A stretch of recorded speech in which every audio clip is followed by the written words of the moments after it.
everyone, Elite Trainer Kenway here, and I want to talk to you today about the Nintendo Switch. More specifically, Pokemon on the Nintendo Switch. One of the things that I hear a lot of older Pokemon trainers around my age continuously saying is that Pokemon has gone downhill since its debut on the Nintendo Switch in 2018 with Let's Go Pikachu and Eevee. I don't know that I necessarily agree.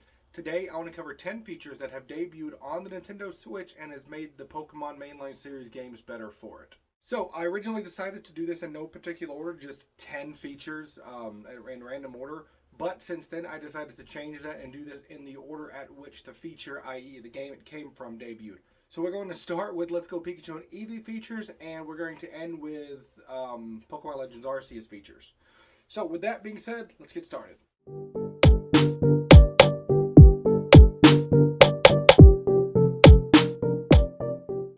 So let's start with number 10. That brings us to Let's Go Pikachu and Eevee and Overworld Pokemon. Overworld Pokemon has made every game that it's been in a whole lot better for many reasons. First, you can see which Pokemon you're looking for. Second, you can avoid specific Pokemon, saving you money and not having to buy repels. And third, for those who like to shiny hunt, and Let's Go Pikachu and Eevee as well as Legends Arceus, you can actually see the shiny Pokemon before you encounter it, saving you a ton of time if you decide to shiny hunt. Number 9 is the Clothes Trunk. This allows you to change clothes anywhere, regardless of where you're at.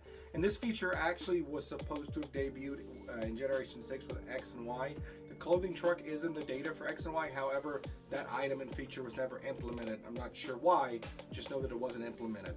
I'm the type of player, I like to have my character dressed for whatever section of the region he goes into.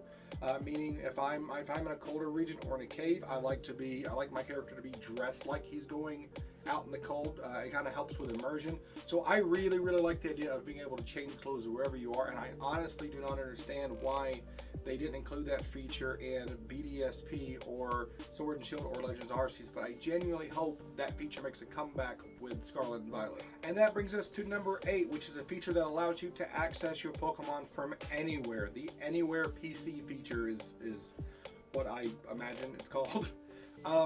This feature is pretty much self-descriptive. It allows you to access your Pokemon everywhere without having to go back to a Pokemon Center.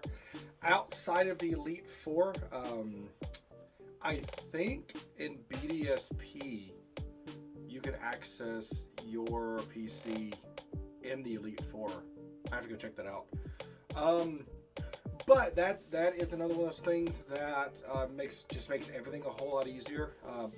I understand why this feature wasn't implemented in Legends Arceus, because it kind of clashes with the whole pasture concept for PCs rather than an actual computer. So I understand why it was in Legends Arceus, but I genuinely hope it remains a feature in Scarlet and Violet in Generation 9. Just because it's a massive quality of life feature. It makes it just makes everything quicker and easier, and it allows you to, for those who like to breed, it allows you to breed Pokemon a lot more effectively. We can just dump them into your PC, store the eggs there, and access it on your bike. For people like me who don't want to overlevel certain Pokemon while trying to level up other Pokemon, you can just store your high level Pokemon in the PC while you're leveling up your low levels. Once you get them to the level you want them to be, bring them right back out of the PC. And I absolutely love that feature and genuinely hope that feature stays in Generation 9. That brings us to number 8 and the first Sword and Shield feature on this list, and that is co-op mode. The only co-op feature they have in Sword and Shield is the max raid dens, and obviously from a lore perspective, max raid dens wouldn't make sense in any other region outside of Galar, but I do like the idea that you can play with other players online and bring them into your Pokemon world, onto your journey, and they can play with you. And judging by the second trailer of Scarlet and Violet, it looks like that feature is going to stay. Next on our list is number 6, and that is Experience Candy. That feature started in Sword and Shield and was tweaked a little bit for Legends Arceus. I absolutely love this feature, and anyone who breeds Pokemon will agree that once you do get that shiny Pokemon, if you get it in the post game, if you relied on rare candies and battling the Elite Four over and over again, it would take you forever to level your level 1 baby all the way up to level 100. Me personally, I have about 100 large experience candies and 67, 68 extra large experience candies in Sword and Shield, and I have a ton of the experience candies for Legends Arceus. It makes the game a whole lot easier. You can level up one Pokemon 20, 30 levels in the blink of an eye, rather than just constantly collecting more and more rare candies. Pretty much all these features speak for themselves. They're all, except for one, I think they're all pretty well quality of life features that just make the game easier and more streamlined and more accessible for everybody. And for dads like me, it allows me to save time raising Pokemon, especially in the post game. And that brings me to number 5. This is going to be somewhat of a controversial one. I know a lot of people didn't like it, a lot of people did. I like it, and that is the DLC debuting, of course, with Sword and Shield. I'm not saying I like having to pay more for more content that arguably should have been in the game, but I do like the fact that the Pokemon Company and Game Freak took an extra year after Sword and Shield released. They took an extra year to program more Pokemon into the game, to give you more Pokemon and give you 2 more mini regions to explore. I don't like the fact that they sold it to us.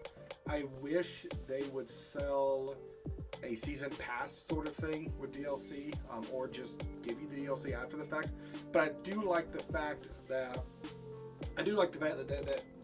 they took some extra time and made some extra content for Sword and Shield. To me, that gave it a lot more. They gave it more replayability. I like Sword and Shield personally, but I really like the Crown Tundra. That was my favorite one. The Olive Armor, not so much, but the Crown Tundra and the Galarian Birds, absolutely love them. DLC as a money-making thing, I don't want to return, but having extra content a year after the game releases, I definitely want more of that. That brings me to number 4, and sadly the only entry on this list from BDSP, not because BDSP was a bad game or that I didn't like them, but because they're remakes of an old games and therefore didn't break much new ground.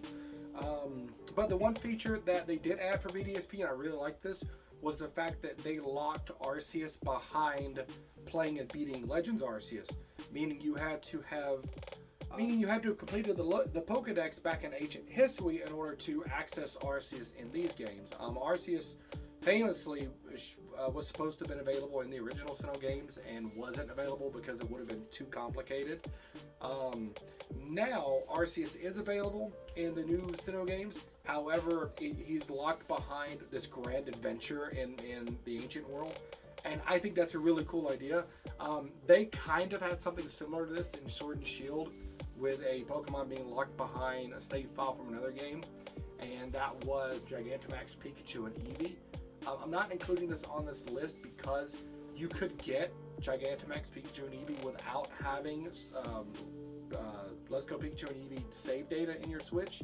You just simply go to the Isle of Armor, give your Pikachu or Eevee Gigantamax soup, and there you go.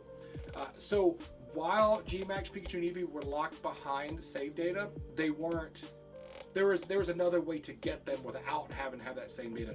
The same cannot be said for Arceus in BDSP. I really like the fact that BDSP encouraged you to go on another, arguably better journey in Legends Arceus in order to meet the final boss in BDSP. And that brings me to my 3 favorite new features added in Legends Arceus. Number 3 kind of falls in line with number 4, and that is the true end game of Legends Arceus was locked behind completing the Pokedex. I absolutely loved this. Way back in January, if you'll watch the video I made with features that I was asking for Generation 9, oddly enough, the idea of battling gym leaders in any order was something I asked for back in January, and it's something they're actually doing in Scarlet and Violet, so I thought that was amazing.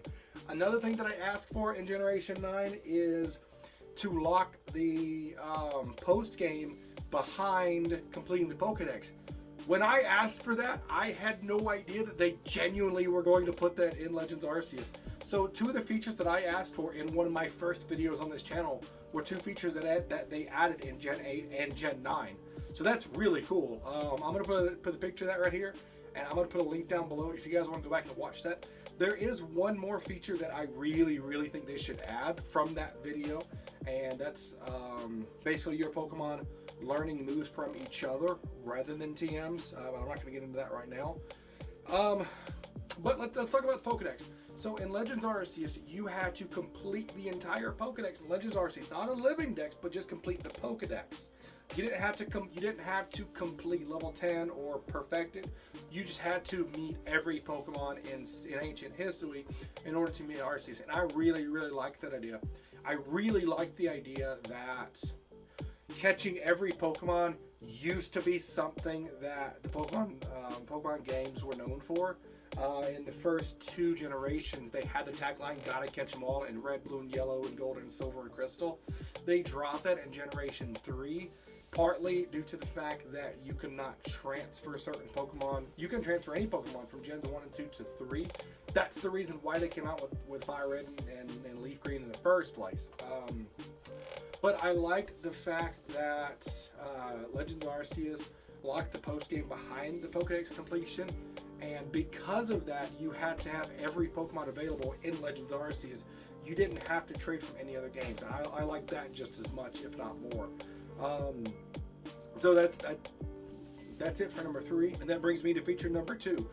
One of my favorite new features in Legends Arceus is Frostbite and Drowsiness, replacing the Frozen stat and the Asleep stat.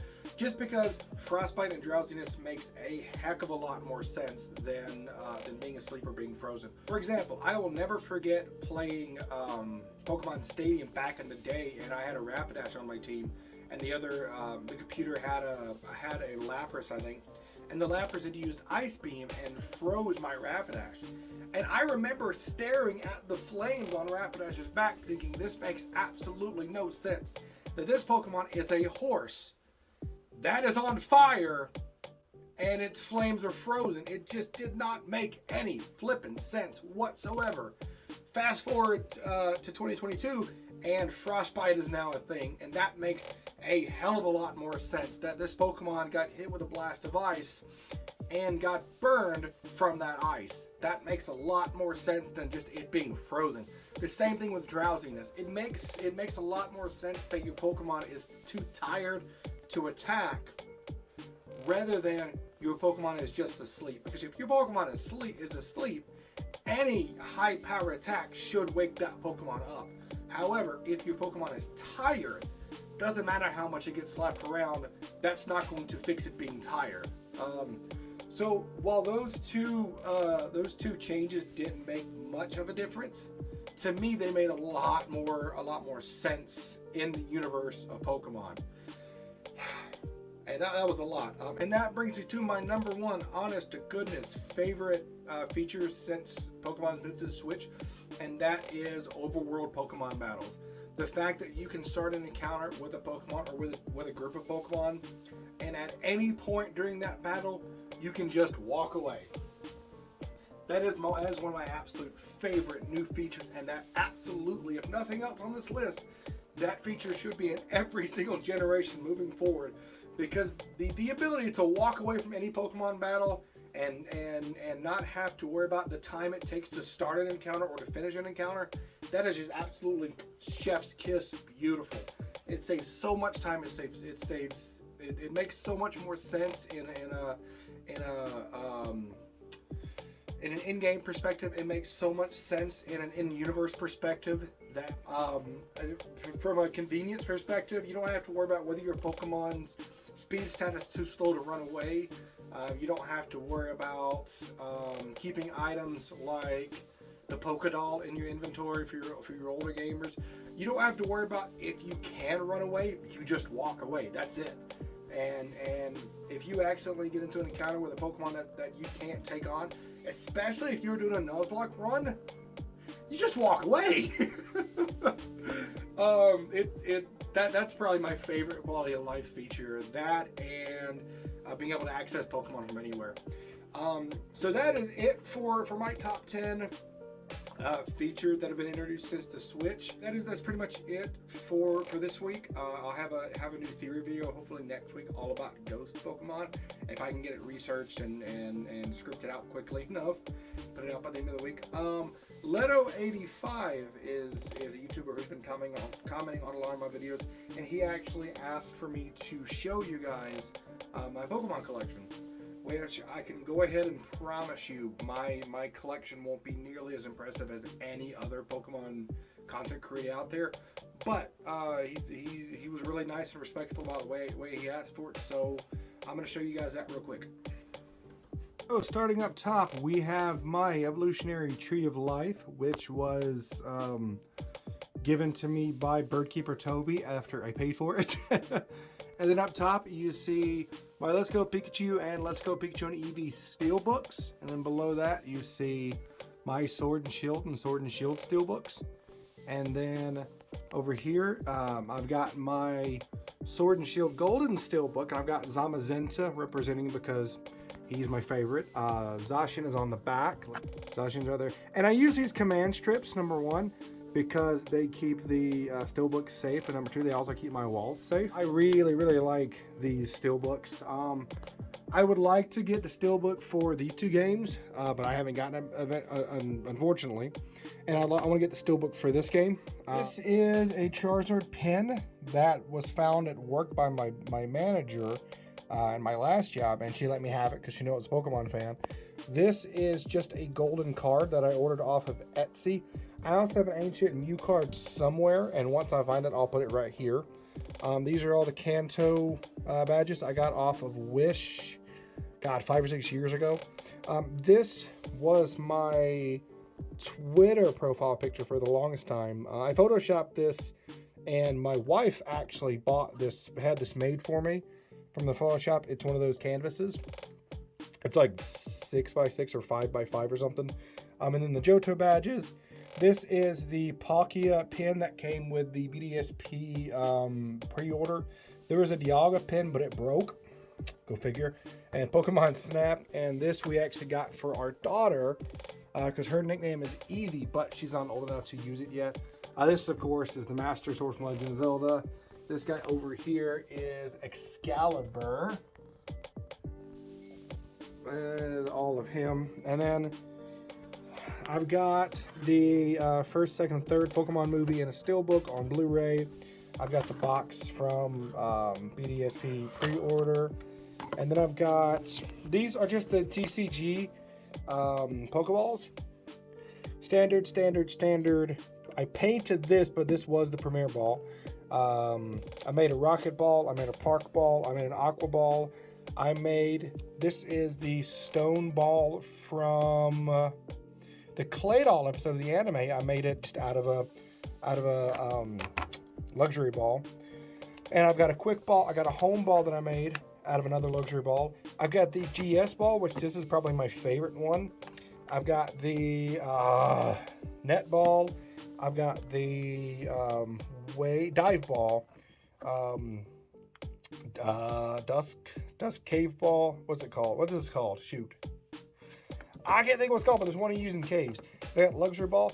And then I've got this, which my wife ordered for me for my birthday last year. It's the Charizard Burger King thing. And I've got the Galarian badges from Shield, because Shield was the game that I completed, and I got the Living Dex in. So I got that off of Etsy for way too much. And then and I've got my original Game Boy here, which doesn't work, but it's nice to have displayed. Then I got the Pikachu light up lamp thing that's supposed to belong to my daughter, but I've got it for now. And I've got one of my original Pokemon Yellow games from 97 or 98. And I've got Pokemon Ultra Sun. Then I've got my Ash hat, my red hat. This was bought on Etsy. This was bought on Amazon, and I just put the pen on there. And then I've got my Kanto, Johto, and Hoenn badges. Fun fact, for no reason and no explanation, when I ordered these two badges from Wish 5 years ago, they sent me 2 copies of each one, and that's why I have 2 copies of the Kanto and Johto badges, but not 2 copies of the Hoenn badge. For some reason, they didn't send me a second copy of the Hoenn badge. And then I've got, now this is a fun little thing too. So this N64 works. This N64 does not work. So I bought this at a pawn shop that I used to work at several years ago, and a guy came in to sell us this. It didn't work, so he left it, and I got to keep it. This is a Cadbury egg that Walmart sold back at Easter this year. I bought it and painted it like a Pokemon egg. And then I've got a few Pokemon books here, strategy guides.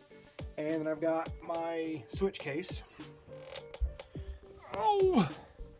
And then I've got my OLED Switch, my Pokeball Plus, and these don't work anymore, but they're nice displays. I made a Pokeball and a Premier Ball Joy-Con. They're really nice, although unfortunately they don't actually work. I just like to look at them. I was actually just getting changed after recording that last video, and I spotted this on my way out the door, and I wanted to mention it to you guys. It's got nothing to do with Pokemon. I just wanted to mention it. So this is a medal I had won at an athletic competition my sophomore year of high school. So this would have been like 2004, 2005, something like that. And I actually gave this to my dad like a week after I won it, because my parents were divorced, and mom and dad lived separate. We lived with our mother. So I gave this to my dad, and 15 years later, my dad passed away, and this was the only thing, this and a few pictures were the only thing I was able to get from my dad's house after he passed away. So this stays in my office at all times. I look at it almost every single day. It's got nothing to do with Pokemon, but it's a big part of my dad was a big part of who I am and why I am who I am today. And so, since I was giving you guys a tour of my office anyway, I want to show you mine and my dad's medal. That's it. Just a little bit extra nonsense there for you. Peace.